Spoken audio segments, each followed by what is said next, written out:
ناظرین، تعلیمی ادارے کسی بھی معاشرے کی فکری اور نظریاتی بنیادوں کو تشکیل دیتے ہیں، لیکن افسوس کے ساتھ کہنا پڑتا ہے کہ بعض اوقات انہی اداروں میں انتہا پسندانہ رجحانات جنم لیتے ہیں جو نہ صرف نوجوان نسل کے لیے خطرہ ہے بلکہ پورے معاشرے کے امن اور ترقی پر سوالیہ نشان بن جاتے ہیں۔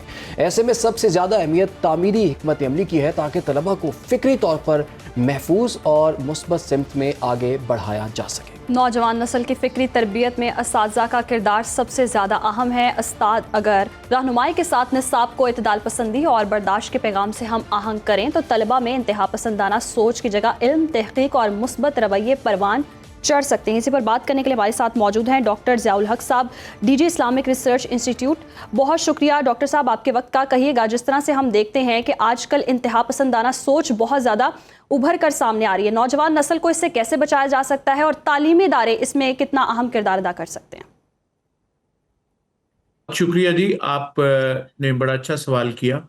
دیکھیں، اصل میں بدقسمتی یہ ہے کہ ہمارے بہت سارے تعلیمی ادارے، جس میں ہر قسم کے تعلیمی ادارے شامل ہیں، وہ انتہا پسندی، شدت پسندی اور فرقہ واریت کو پھیلانے میں ممد و معاون ثابت ہو رہے ہیں۔ یعنی ان اداروں کو تو روکنا چاہیے، تعلیمی اداروں کو تو ان چیزوں کو ختم کرنا چاہیے، لیکن بدقسمتی سے اس کے کئی اسباب ہیں جن اسباب کی وجہ سے تعلیمی اداروں سے انتہا پسندی، شدت پسندی اور فرقہ واریت اور نفرت انگیزی کے ابھرنے کے کیسز سامنے آ رہے ہیں۔ اس میں کئی فیکٹرز ہیں۔ ایک تو وہ اوورآل انوائرمنٹ ہے جو اس تعلیمی ادارے کے اندر موجود ہے، پھر وہاں کے اساتذہ کا کردار ہے، اور اس کے علاوہ وہ لٹریچر یا وہ کیریکولم جو ان بچوں کو پڑھایا جاتا ہے، یہ سب اس کے اندر موجود ہیں۔ میں ذاتی طور پہ یہ سمجھتا ہوں کہ ہمارے اکثر و بیشتر اساتذہ جو ہیں وہ بہت زیادہ محنت نہیں کرتے۔ وہ اپنے لیکچرز تیار نہیں کرتے، کورس آؤٹ لائنز کو اپڈیٹ نہیں کرتے، اور کورس اور کتابیں نہیں پڑھتے۔ اس لیے جب وہ کلاس میں جاتے ہیں تو پھر وہاں انہوں نے وقت گزارنا ہوتا ہے۔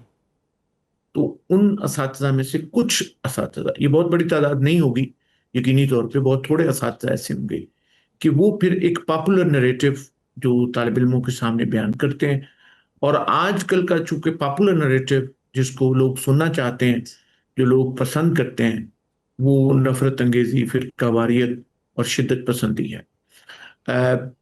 کچھ علاقوں میں جو انتہا پسندی جہاں پہ عروج پر ہے، وہاں پر ایسے کیسز بھی رپورٹ ہوئے ہیں جس میں بعض اساتذہ جو ہیں وہ بچوں کو غلط قسم کی سوچ جو ہے وہ کلاس روم میں کنوے کرتے ہیں۔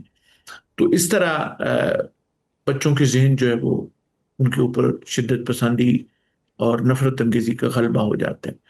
اور اس کی مثال آپ دیکھ سکتے ہیں کہ ابھی ریسنٹلی کوئٹہ میں بیوٹم یونیورسٹی سے ایک فیکلٹی ممبر گرفتار ہوئے ہیں جو کہ فیسیلیٹیٹر تھے خودکش دھماکہ کرنے والوں۔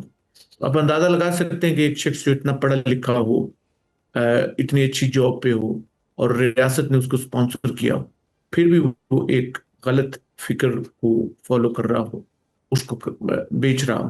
تو اس لیے یہ ایک بہت بڑا پرابلم ہے جس کی طرف ہمیں توجہ کرنے کی ضرورت ہے۔ ہمیں بنگلہ دیش کے ایشو سے سبق سیکھنا چاہیے۔ بنگلہ دیش میں پاکستان کے خلاف جو نفرت کے بیج بوئے تھے، اس میں کئی اساتذہ کا کردار تھا۔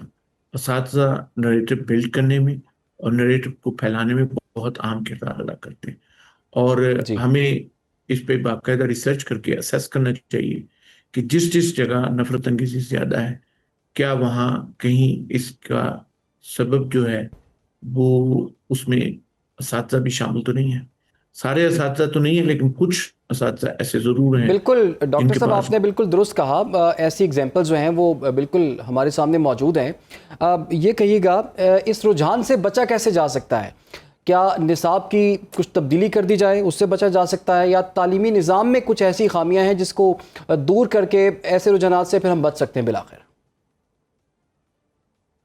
اس کے لیے میں یہ سمجھتا ہوں کہ نصاب میں تبدیلی کی بھی ضرورت ہے، اور کافی حد تک نصاب تبدیل بھی ہوا، لیکن نصاب کے ساتھ ساتھ دیکھیں یہ بھی میں نے دیکھا ہے، میں یونیورسٹی میں پروفیسر ہوں، کہ اکثر ٹیچرز جو ہیں وہ ان آؤٹ لائنز کو فالو نہیں کرتے جو یونیورسٹی کی طرف سے یا ایچ ای سی کی طرف سے یا گورنمنٹ کی طرف سے بنائی گئی ہوتی ہے۔ وہ کلاس روم کے اندر اس کتاب کو بھی فالو نہیں کرتے جو کتاب جو ہے وہ طالب علموں کو پڑھانے کے لیے پرسکرائب کی ہوتی ہے، بلکہ وہ اپنے خیالات کا اظہار کرتے ہیں۔ تو اس میں سمجھتا ہوں کہ ہمیں ٹیچرز ٹریننگ پر سب سے زیادہ توجہ کرنے کی ضرورت ہے، اور اس میں صرف یونیورسٹی اور کالجز کے ٹیچرز تک نہیں بلکہ ہم اسکولوں کے ٹیچرز کو انوالو کرنا چاہیے۔ میں یہ سمجھتا ہوں کہ یونیورسٹیوں میں شدت پسند خیالات بہت کم ہیں ٹیچرز کے اندر، لیکن اسکول اور کالج کے لیول پہ بہت زیادہ ہے۔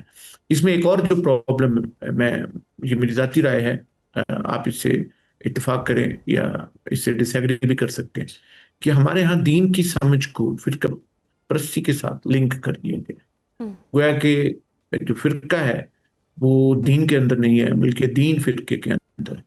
تو اور بدقسمتی سے یہ چیز جو ہے وہ ٹیچرز کے اندر بھی چلی گئی ہے۔ تو ٹیچرز میں بھی کئی لوگ ایسے ہیں جو اپنے فرقے کے، اپنے مسلک کے لوگوں کو پروموٹ کرنے کی کوشش کرتے ہیں۔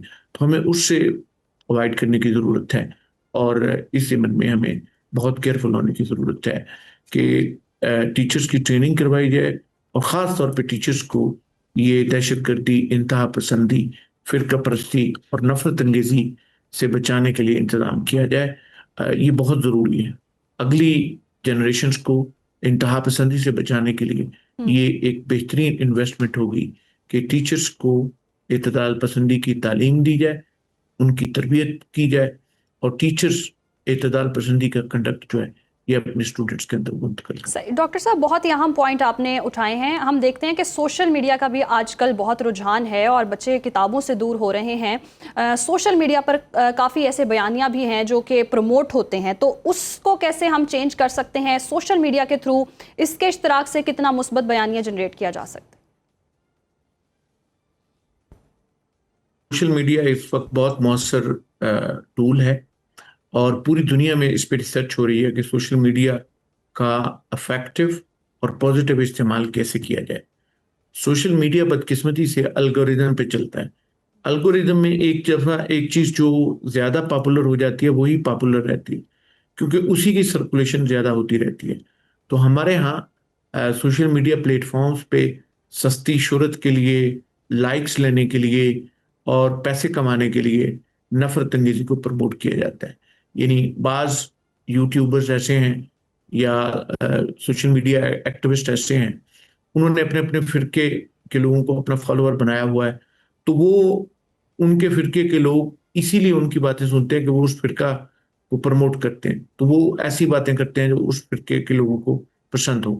اسی طرح کچھ لوگ ایسے ہیں جو ایتھنیسٹی کو پروموٹ کرتے ہیں، تو ان کے فالوورز اس ایتھنک کمیونٹی سے تعلق رکھتے ہیں، تو وہ ان کو پلیز کرنے کے لیے وہی ایکو جو ہے وہ کریٹ کرتے ہیں۔ اسی طرح کچھ یوٹیوبرز ہیں جن کا تعلق پولیٹیکل پارٹیوں سے ہیں، وہ پاکستان سے باہر بیٹھے ہوئے ہیں، اور وہاں سے وہ ایک نریٹو بلڈ کرتے ہیں جو اکثر و بیشتر جھوٹ ہوتا ہے، لیکن وہ نریٹو پاکستان کے بھی خلاف ہوتا ہے، پاکستان کے اداروں کے بھی خلاف ہوتا ہے۔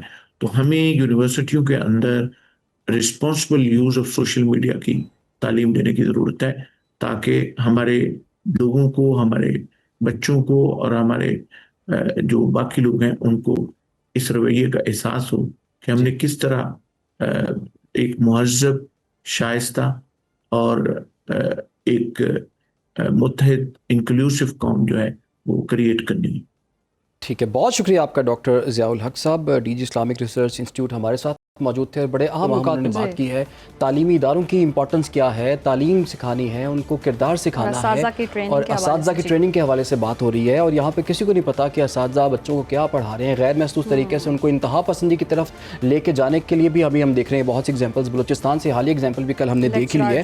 تو بہرحال تعلیمی اداروں کی کچھ رسپانسبلٹی بنتی ہے، اسٹیٹ کی رسپانسبلٹی بنتی ہے، اور وزارت تعلیم کی رسپانسبلٹی بنتی ہے کہ کچھ چیزوں کو فلٹر آؤٹ کیا جائے اور یہ دیکھا جائے، ان کی ٹریننگ پر زور دیا جائے، اور نصاب میں بھی یہ اس طرح کی چیزیں شامل کی جائیں، ڈسکس کی جائیں، تعلیمی ادارے ان چیزوں پر ڈسکس کریں اور بچوں کی گرومنگ کریں تاکہ ان کی جو فکری سوچ ہے وہ مثبت سمت میں گامزن ہو۔